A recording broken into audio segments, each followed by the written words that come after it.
সুপ্রভাত সুপ্রভাত সুপ্রভাত। আবার একটা নতুন ভোর, নতুন সূর্য, নতুন আকাশ। তো চলো আজকে দিনটা আমরা শুরু করি। তো একটু দেখাবো জবা ফুলের কুড়িটা যে এসেছে, এত সুন্দর লাগে না জবা ফুলের। প্রথম যেমন আস্তে আস্তে আমার চোখের সামনেই তো সবগুলো বড় হয়। তো চলো আজকের দিন নতুন করে শুরু করি। সবাই ভালো থেকো। এই দেখো, এই যে জবাটা কীরকম আস্তে আস্তে ফুটে যাবে চোখের সামনে। আর ব্রোকেট গোলাপ আর একটা হয়েছে, সরি ব্রোকেট গোলাপের কালারের যে জবাটা আবারে হয়ে গেছে। শুভরাত্রি শুভরাত্রি শুভরাত্রি। ঠান্ডাটা একদম চলে গেছে, বলো একদম ঠান্ডা নেই। তো আমিও মোটামুটি বেশ, আজকে তো গেলাম দুয়ারে সরকারে গেছিলাম। আজকে কিছু গায়ে দেওয়ার নিইনি, শাড়িটা পরে গেছিলাম। তো আজকে শ্যাম্পু করতে হবে, যে অবস্থা হয়ে গেছে। তো মোটামুটি আজকে একটুখানি তো ছেড়ে এসছে, মানে বুঝতেই পারছো। একটু সোমবার দিনই সরস্বতী পুজোটা করবো, তো একটু চিকেন ভালোবাসে তো খেতে, একটু চিকেন করছি। আর চলো সেই একই রকমই, তাও একটু দেখাবো তোমাদের সঙ্গে। অলরেডি তেলটা গরম হয়ে গেছে, চিনি দেবো। আর আজকে একটু গোটা গরম মশলাটা ফোড়নে দিয়ে দেবো। আর পেঁয়াজ কুচি করে নিয়েছি, পেঁয়াজ কুচি করে এই যে একটু তেল না ঢাল থেকে পড়ে গেছিলো, তো ওর মধ্যে মাখিয়ে নিয়েছি পেঁয়াজটার মধ্যে তেলটা। আর এইখানে চিকেনটাকে আমি একদম ভালো করে রগড়ে রগড়ে এর মধ্যে একটু কাঁচা তেল দিয়েছি, একটুখানি সর্ষের তেল অবশ্যই, আর নুন হলুদ, আর সঙ্গে দিয়েছি একটু আদা বাটা, একটু রসুন বাটা আর লঙ্কার গুঁড়ো দিয়ে একদম ভালো করে, আর হ্যাঁ একটু বিরিয়ানি মশলা, ভালো করে চটকে চটকে চটকে চটকে ঘাত ঘষে ঘষে এটা মাখিয়ে তেলের মধ্যে গোটা গরম মশলা দিয়েছি। আর চিনিটাকে ক্যারামেলাইজড করার জন্য, ক্যারামেল যাতে ভালো ক্যারামেলাইজড হয় তার জন্য ভালো করে একটু খুঁচিয়ে দিতে হবে। অনেক সময় কী হয় না, খুঁচিয়ে দিলে জিনিসটা ঠিক ব্যাস হয়ে গেছে। এবার এর মধ্যে আমি দিয়ে দেবো পেঁয়াজটা, বুঝছো, পেঁয়াজটা দিয়ে দিলাম।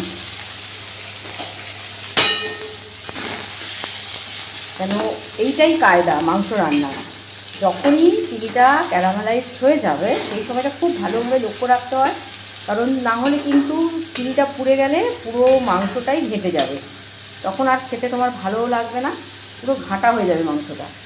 তো চলো এর মধ্যে একটু পেঁয়াজটা ভেজে নিই। রসুনটা বেশিরভাগটাই মাখানো ছিল, আর একটু যেটা ছিল সেটা তোমাদেরকে দেখানো হয়নি, তার মধ্যে দিয়ে দিয়েছি, অল্প একটুই ছিল। আর এইটুকু আদা বাটা আছে, এটাকেও আমি কষবো। কিছু আদা বাটা ওতে মাখানো রয়েছে, বাকি সবটা আমি মাখাইনি। তো ভাবছি এই আদাটা দেবো না, যা মাখানোর মাখিয়ে দিয়েছি তো এটা থাক।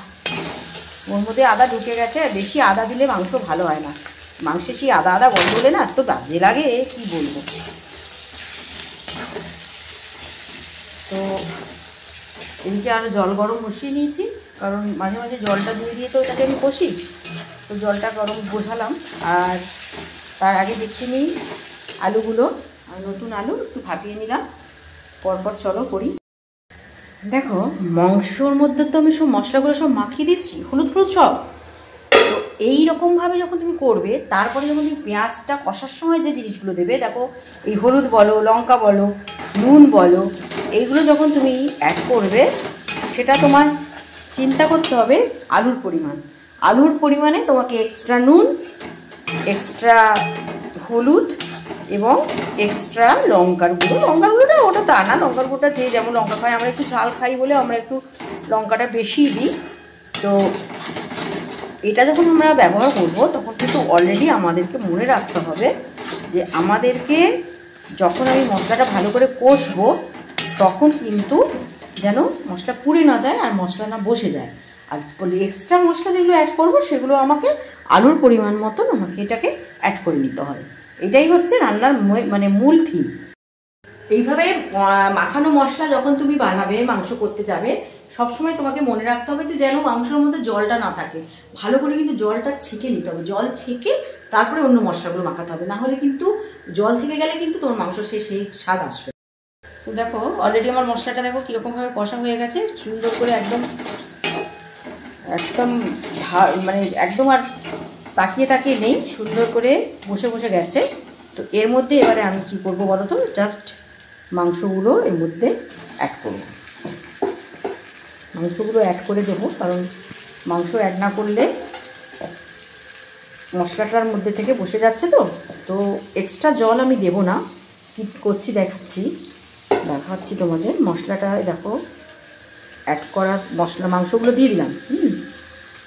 এবারে দেখো কতটুকু জল আছে দেখো, তার মানে আমি জলটা পুরো ঝাড়ানোর পর তারপরে কিন্তু এই মশলাটাকে ম্যারিনেট করার পর বিভিন্ন মশলাগুলো মাখিয়েছিলাম। কেন যদি তোমার মাংসের মধ্যে জল থেকে যায় তাহলে কিন্তু তোমার মশলাগুলো ঢুকবে না, আর মাংসের মধ্যেও মশলা ঢুকবে না। তো চলো এবার এখানে মাংসগুলো দিয়েছি, এবার একটু ভালো করে কষি। দেখো কষতে কষতে মাংসগুলো এতটা গুটিয়ে এসেছে, আরও কষবো। তো একটু হলুদটা কম হয়ে গেছিলো, ডিসকালার লাগছিলো, তার জন্য একটু হলুদ দিলাম আর কাশ্মীরি লঙ্কার গুঁড়োটা অ্যাড করলাম। এটা কিন্তু এখনও হয়নি। দেখো সেই মাংস তো প্রথমটা দেখেছিলে কীভাবে গুটিয়ে গুটিয়ে আসছে, দেখো অত্যন্ত মানে মাংসটাকে একদম যে পিসগুলো থাকবে সেগুলো শুকনো শুকনো হয়ে আসবে, তবেই কিন্তু মাংসটা খেতে ভালো লাগে। আমার সঙ্গে একটু অভিজ্ঞতা শেয়ার করো তো কার কার হয়েছে, মানে বাইরে মাংস খেতে কী যে ভয় লাগে আমার বলতে পারবো না। বাইরের মাংস খেতে গেলে অনেক সময় দেখি মাংস ভালো করে কষে না, তো খাওয়ার সময় দেখি ভাঙলেই মাংসটা দিয়ে যখন ভাঙি ভেতরে ভেতরে সাদা সাদা সব মানে মানে কীরকম আর কি, মানে কম কষা। তবে এবারে আমাদের দুয়ারে সরকারি দু জায়গায় আমাদের দুয়ারে সরকারি যেখানেই হোক আমাদের খুব রান্না ভালো হয়। রান্না কিন্তু গ্রামের দিকে রান্না কখনো খারাপ হবে না, কারণ ওখানে দুর্দান্তভাবে কষে।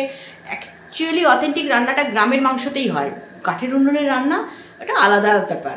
কিন্তু যখনই এমনি শহরের কোনো জায়গায় কোনো নেমন্তন্ন বলো বা যা বলো, আমার তো খুব আতঙ্ক লাগে। আমার কী বাবা কীরকম মাংসটা দেবে, মানে দেখি যে ঠিকঠাক তখন খাই। কারণ মাংস ভালো রকমভাবে না কষলে মাংস সেই স্বাদ বা টেস্ট একদমই আসবে না। তো ওই জন্য মাংস সবসময় মনে রাখতে হবে মাংসটাকে ভালো করে কষা না করলে মানে একদম বিচ্ছিরি। তাতে কিন্তু ব্রয়লার মাংস দেশি মুরগির থেকেও টেস্টি লাগবে, আবার দেশি মুরগিও যদি ভালো করে না কষো খাওয়া যাবে না। দিয়ে দিলাম টমেটোর সস। এই দেখো এটা আজকে রাত্রে ডিনার, টকবুকিয়া চিকেন। কিন্তু আজকে দুপুরেও আমি মাংস খেয়েছি, ফলে সবাই বলেছে আজকে রাত্রে যাতে না খাবো না, করে এক গাল ভাত খাবো একটা দিয়ে। মাংস ছাড়া যায়, চিকেন কি ছাড়া যায় বলো? অন্য জিনিস হলে ঠিক আছে। তো এই হলো আমার টকবুকিয়া চিকেন।